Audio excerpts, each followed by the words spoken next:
Que bom que nós cantamos o que cantamos até aqui, participamos da celebração até esse momento.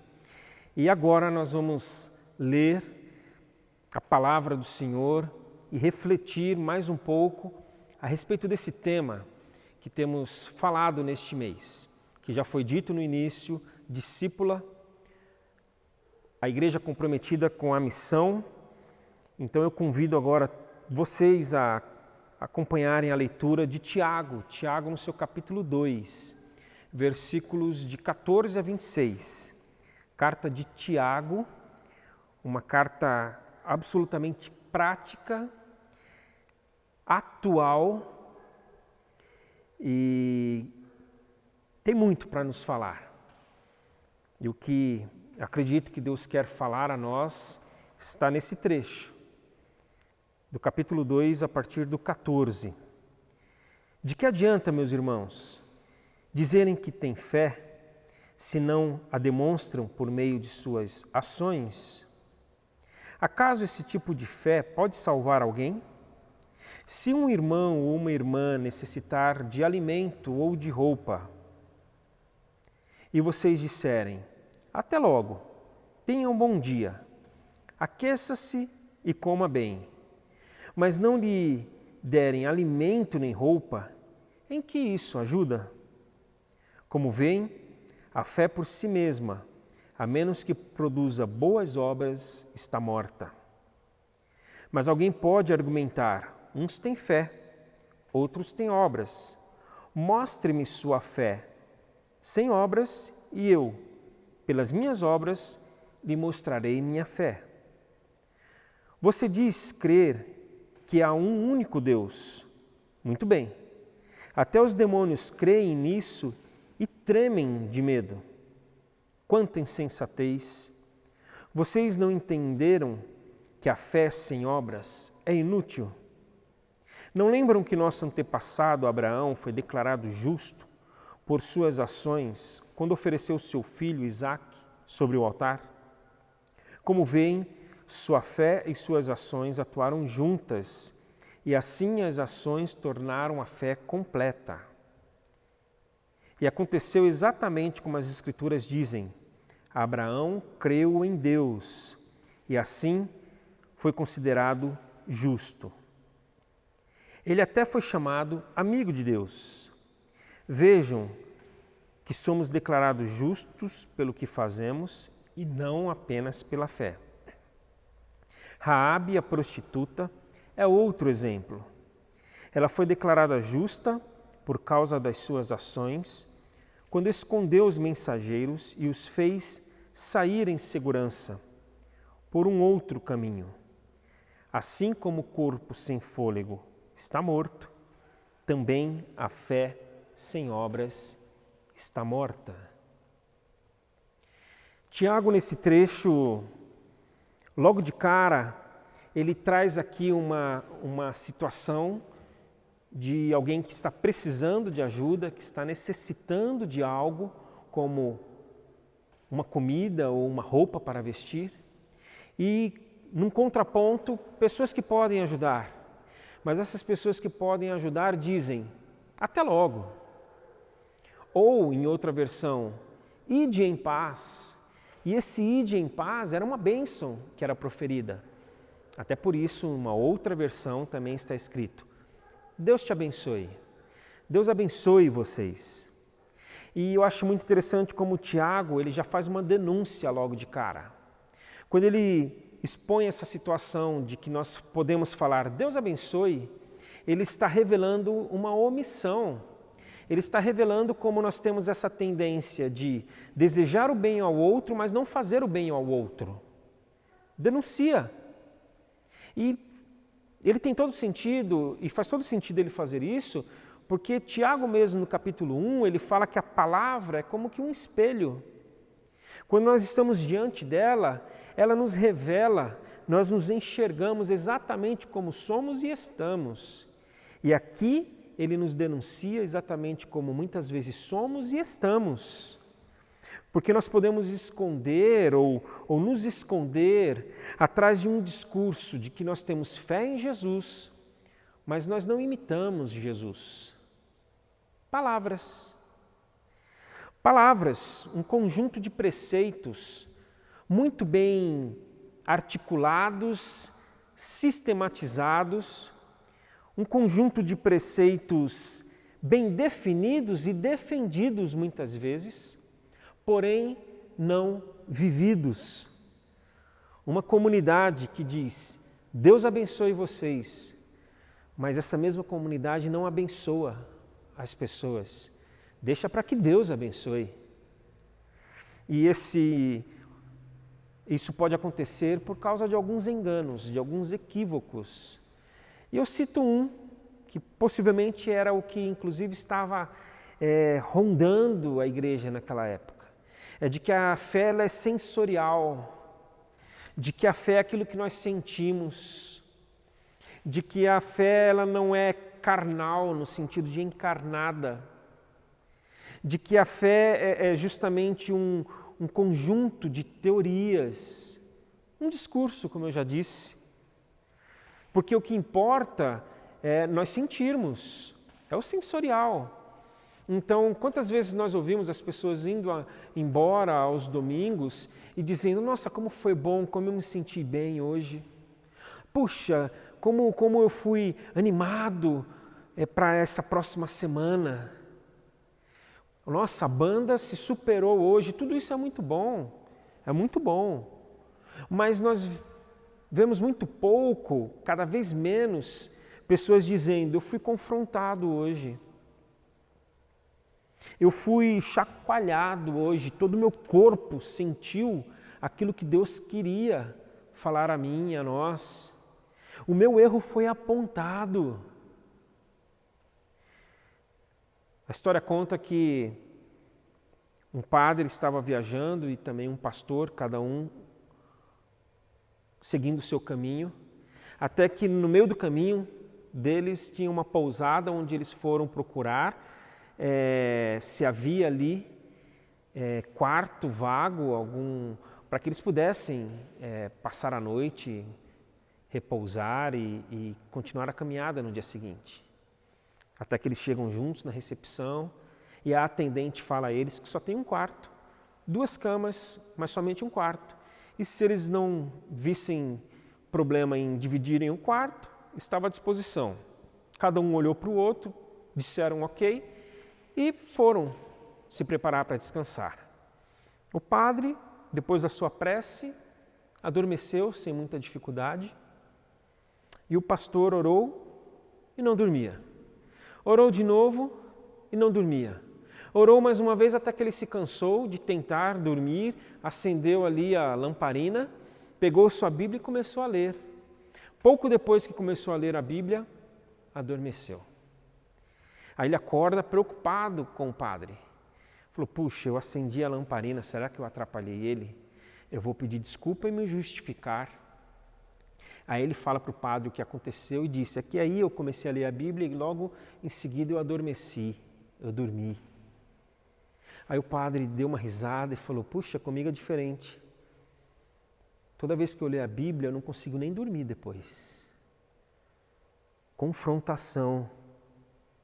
E nós estamos sendo confrontados pelo Senhor neste mês de aniversário.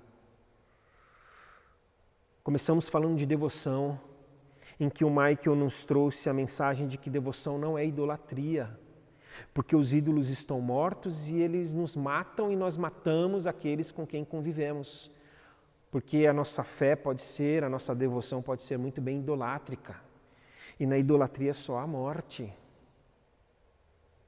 Aí o Júnior na semana passada falou de comunhão e nos confrontou diante de uma comunhão que muitas vezes é para dentro. Nós nos fechamos. E nós nos fechamos e achamos que está tudo bem com a gente, que está tudo muito gostoso, confortável, e a gente não lida com os problemas que estão aí, que são os problemas da igreja, os verdadeiros problemas. O problema da igreja não é seguir uma cartilha de usos e costumes e está tudo bem. E hoje nós estamos sendo confrontados com a ação que deve acontecer aqui e agora. Só que o aqui e agora se contrapõe a outro engano a respeito da nossa fé. Ela não é sensorial e ela também não é futurista.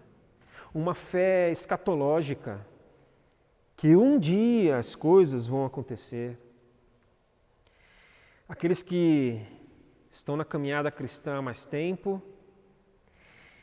são de igreja há mais tempo, como a gente diz, certamente já ouviram falar das 4 leis espirituais. São 4 passos para a conversão. A primeira lei diz que Deus é amor, nos ama e tem um propósito maravilhoso para as nossas vidas.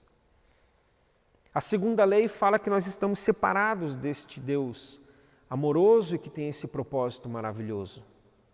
A terceira lei espiritual fala que Jesus é essa ponte. Jesus é aquele que tem condições de nos ligar a Deus. Aí aparece até um desenho. Jesus, a gente de um lado, Deus do outro, um abismo e uma ponte, que é a cruz, Jesus fazendo a ligação. E a quarta lei, se você nunca ouviu falar delas todas, a quarta você já se ligou. Então nós precisamos o quê? Nos entregar a Cristo para receber esta vida desse Deus amoroso que tem um propósito maravilhoso para as nossas vidas. E depois? E depois não tem depois.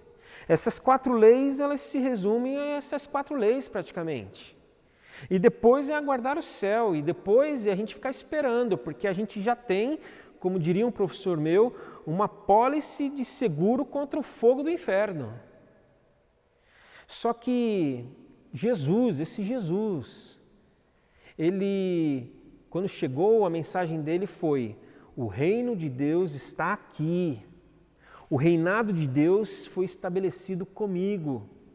E esse reinado clama para que a vontade do Senhor seja feita aqui na terra, como é feita nos céus. Aqui, agora. E se assim não for, nós podemos muito bem estar numa situação muito pior do que a dos demônios. Porque os demônios, pelo menos, eles são coerentes. Eles creem e tremem. Eles creem e tremem de medo, por quê? Porque eles são rebeldes. Eles vivem em rebelião, então diante do Senhor eles têm medo. E os evangelhos narram algumas situações e momentos em que pessoas possessas se encontraram com Jesus e os demônios gritaram, falaram: não faça nada conosco. O Senhor é o Filho do Deus Altíssimo, não mexa com a gente, por favor. E nós? Tiago fala: vocês creem no único Deus, muito bem, porque eles viviam ali no contexto de muitos deuses. E os cristãos ali no início da igreja, antes mesmo, na história do povo, batia no peito e falava: ó, nós temos um único Deus, vocês têm muitos aí, para vocês é uma festa, para a gente não, a gente só tem um. Mas o que adianta ter um e não temer? O que adianta ter este Deus e não se sujeitar a Ele? E não obedecer? E não agir? Porque se assim agirmos, ou melhor, não agirmos, Tiago fala que a nossa fé está morta. Outra tradução fala que a nossa fé é um cadáver, está ali morto. Não existe mais. É essa fé dos demônios, não existe. Então aqui a questão não é fé versus obras, se tem fé ou se não tem fé. A fé está ali, mas pode estar viva ou pode estar morta. E uma fé viva nos leva a agir, a nos mover, a atender, a socorrer, a intervir. E uma fé morta, amortecida, inerte, indiferente, que nos leva a um descaso. Aí você fala: Marcelo, mas se é isso, eu faço. Eu faço. Eu entrego cestas básicas. Eu faço isso, Marcelo. Marcelo, se é isso, se eu entendi bem, eu ajudo pessoas no farol. Deixo lá algumas coisas no meu carro e quando alguém pede, tá aqui, ó. Separo roupas que não uso mais para não ficarem ali acumuladas, eu separo e dou. E não só eu faço isso em casa, eu chego para os meus filhos e digo, vamos aí juntar alguns brinquedos, tudo bem que tem alguns ali mais meio estragados, a gente põe junto ali, que ainda dá para brincar, e dá para crianças que não têm. Isso é para crente novo. E eu não estou diminuindo o valor. Eu não estou depreciando e minimizando o valor disso. Mas isso é para quem ainda não enxergou a estrutura. Para quem ainda não enxergou que existe uma estrutura.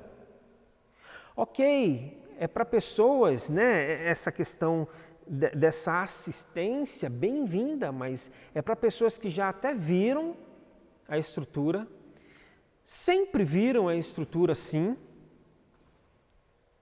mas não enxergaram que a estrutura está corrompida. É para pessoas que até já viram a estrutura, sempre viram a estrutura, mas nunca viram que essa estrutura está corrompida.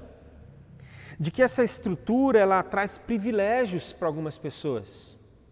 De que entre um homem branco e um homem negro, ela traz privilégios para o homem branco. De que entre um homem e uma mulher, essa estrutura traz privilégios para o homem. De que entre um heterossexual e um homossexual, essa estrutura privilegia o heterossexual.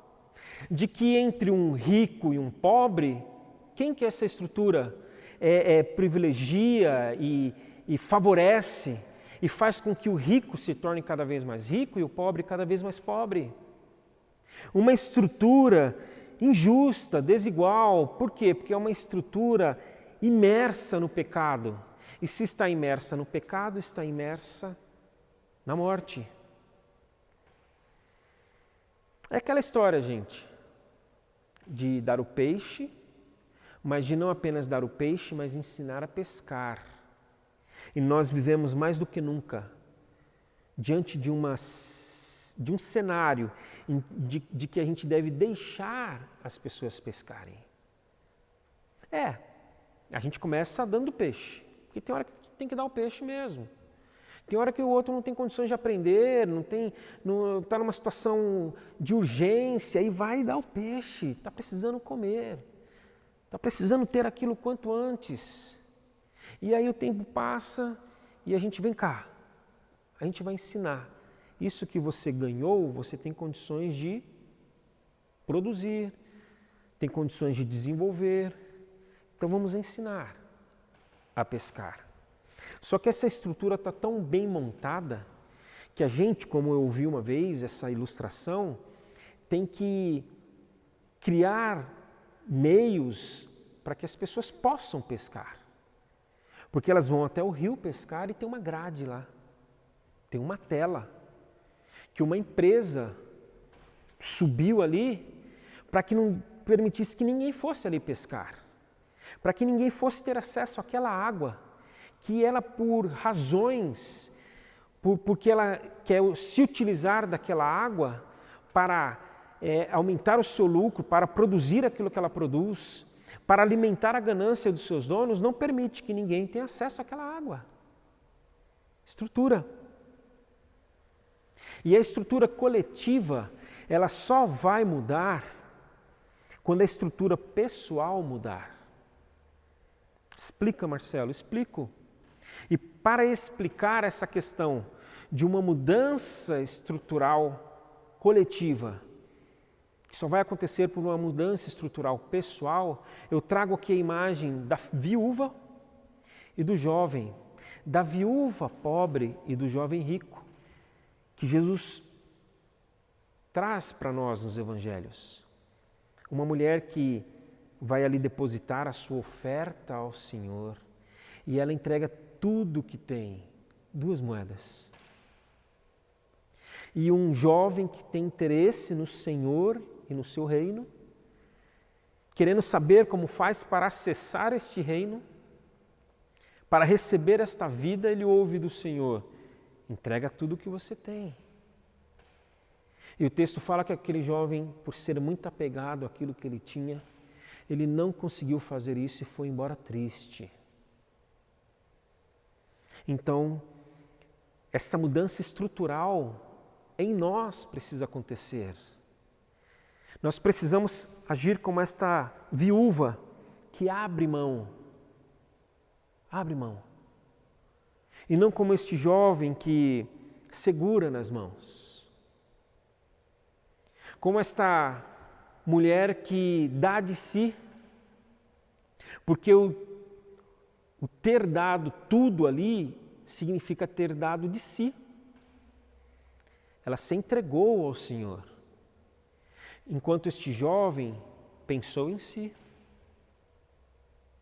E como é que nós podemos lidar com essas duas realidades e encontrar o caminho correto? Eu acredito que algumas perguntas podem ser feitas para que nos ajudem. Pergunta como: quem me sustenta? Quem que me sustenta? Quem sustenta você? Quem sustenta a sua casa, a sua família?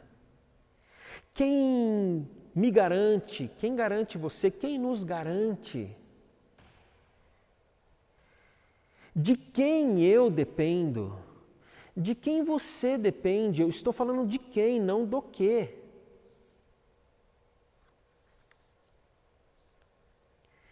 E nós dependemos daquele que nos ama. É dele que nós dependemos. Tem a famosa parábola do filho pródigo, contada por Jesus, de um jovem que foi embora de casa, levou a sua parte da herança e desperdiçou tudo, perdeu, evaporou, esfarelou tudo. E aí ele volta para casa e o seu pai o recebe com muito amor, com todo o amor. E o filho mais velho, o irmão daquele que voltou, estando em casa, vê a festa que o pai fez para o seu irmão ali e se revolta e fala: pai, como assim? Eu estive aqui com o senhor esse tempo todo. E o pai fala: isso mesmo, você esteve comigo e tudo que é meu é teu. E aquilo que você, se você quisesse ter feito aí uma festa com seus amigos, você poderia ter feito. Estes dois rapazes não entenderam que a única coisa que lhes estava garantido na vida era o amor do Senhor, o amor do Pai, de que todo o mais estava em risco, de que tudo eles poderiam perder e perderam, e se achavam que tinham, não tinham, porque aquilo que estava garantido eles não perceberam, que era o amor de Deus por eles. Então nós estamos aqui. Não há garantias de que amanhã, quando você for para o seu trabalho, ou você for abrir o seu computador para remotamente, em casa, trabalhar, não vai ter lá um e-mail comunicando que você foi desligado da empresa. Não há garantias disso. Não há garantias de que numa hora que você precisa ir no supermercado, você vai voltar e o carro vai estar lá. Não há garantias. Não há garantias de que no meio da semana aconteça algo com algum ente querido, seu familiar, esposa, cônjuge, filhos, e aí eles são acometidos de algo no seu físico e partam. Não há garantia de que isso não vai acontecer. Nós só temos uma coisa garantida, é o amor do Senhor por nós. Isso não mexe, isso não muda, e é isso que nos garante, e é isso que nos dá segurança para fazer e dizer muito mais do que Deus abençoe vocês. Mas nós podemos falar às pessoas: nós vamos ajudar vocês, nós vamos agir em favor de vocês. E nós agimos não porque nós vamos ganhar algo, nós agimos não para sermos salvos, nós agimos porque já ganhamos, nós agimos porque já fomos salvos, nós agimos porque fomos tornados agentes da salvação. Nós vamos orar agora. Nós vamos orar e pedir para que Deus nos ajude. para que Ele tenha misericórdia de nós, que possamos ser uma comunidade, a comunidade do Cristo, que age, que tem uma fé em ação, uma fé em direção daqueles que estão sendo atingidos por essa estrutura. Aqueles que agem na direção dos que não têm mais condições, de que já foram cerceados, já foram atingidos, já foram machucados, tanto que não tem nem mais forças para lutar. E aí, Deus conta conosco. E que nessa oração nós possamos dizer: sim, Senhor, conte conosco, tenha misericórdia de nós, de que aquilo que o Senhor quer que aconteça, aconteça por nosso intermédio. Uma igreja discípula tua, comprometida com a missão. Senhor, muito obrigado por esse tempo, muito obrigado por este momento, Senhor. Senhor, muito obrigado porque o Senhor tem falado a nós. Muito obrigado porque o Senhor não tem se calado. Muito obrigado porque o Senhor tem insistido. Muito obrigado pela tua insistência incessante, porque o Senhor não se cansou da gente, de todas as vezes em que o que estava nos nossos lábios era apenas um discurso bonito, eloquente, poético, chamativo, mas não estava em consonância com as nossas ações, estava em descompasso com o nosso agir. Mas, Senhor, muito obrigado, porque neste mês o Senhor tem falado mais uma vez, para que a nossa fé seja uma fé viva. Porque nós cremos num único Deus, num Deus verdadeiro, num Deus vivo. E por ser vivo, traz vida. E que o Senhor possa trazer vida a toda e qualquer pessoa. E que nós possamos ser os teus agentes. Que nós possamos ser usados pelo Senhor. E saber que as estruturas serão abaladas. De que o Senhor vai intervir nas estruturas. De que o Senhor vai mexer como só o Senhor sabe mexer, de que o Senhor vai trazer vida, luz, saúde, de que o Senhor vai consertar, de que o Senhor vai corrigir essas estruturas. Faça isso, Senhor, e nós estamos à tua disposição, Senhor. Sabemos que um preço deverá ser pago, mas nós já temos 17 anos de vida, já é o bastante para crescermos e entrarmos agora no ano da nossa maioridade, mas compromissados com o Senhor, o teu reino, o teu evangelho, com a vida, por meio da nossa devoção, da nossa comunhão e da nossa ação. Em nome de Jesus, amém, Senhor.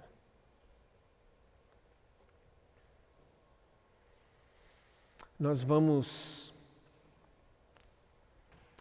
ter alguns encontros nessa semana. Queríamos muito fazer estes encontros a partir deste mês de aniversário nosso, presenciais. Encontros menores, encontrar os adolescentes, os homens, as mulheres. Mas os números de casos nos últimos dias aumentaram aqui na nossa cidade. Então nós, como conselho, recuamos. E aquilo que a gente achou que poderia começar agora, a gente decidiu esperar um pouco mais. Mas teremos os encontros, sabemos que não é a mesma coisa, mas teremos os encontros virtuais essa semana. Mas mesmo não sendo a mesma coisa, vai ser bom. Convido a todos. Participe, até porque a gente quer fazer uma coisa muito legal nesses encontros. Nós queremos falar dos sonhos que nós temos, dos sonhos que o Senhor tem nutrido nos nossos corações para a nossa igreja, para essa igreja discípula. O que a gente pode pensar, o que a gente pode bolar, o que pode mexer e aquecer os nossos corações. Então os homens vão falar disso, as mulheres também, os adolescentes falarão disso. Olha que coisa linda, os nossos adolescentes falando ali entre eles, junto com seus líderes, a respeito dos seus sonhos para a nossa igreja. Então participe, não fique de fora. O legado também terá o seu encontro e assim a gente vai viver esse quase resto de mês de aniversário que nós temos ainda pela frente. Vamos ter a última música, que Deus nos abençoe, e Ele tem feito isso, e que a bênção que Ele dá a nós, a gente possa repartir com aqueles que também precisam. Amém.